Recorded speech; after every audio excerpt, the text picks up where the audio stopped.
price tag. It meant sacrificing the $80 million, $200 million by today's standards, that Egypt had agreed to pay for the infrastructure Israelis had built.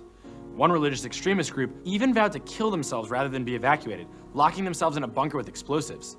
Some believed the conflict could escalate to an all-out Israeli civil war. With images of Jew fighting Jew, the conflict dominated the national conversation. But Begin stuck to his guns.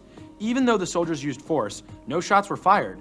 And while the evacuation was heartbreaking, the protesters ultimately chose to relent rather than resort to violence. With no significant injuries, two essential tenets of the state became clear. One, Israelis would not shed the blood of their brothers, and two, Israel as a nation would make tremendous sacrifices for the sake of peace. The event, though peacefully resolved, left a traumatic impact on the country felt even today.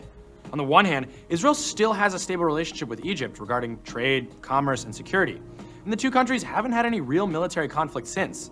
But on the other hand, as controversy mounts surrounding residences in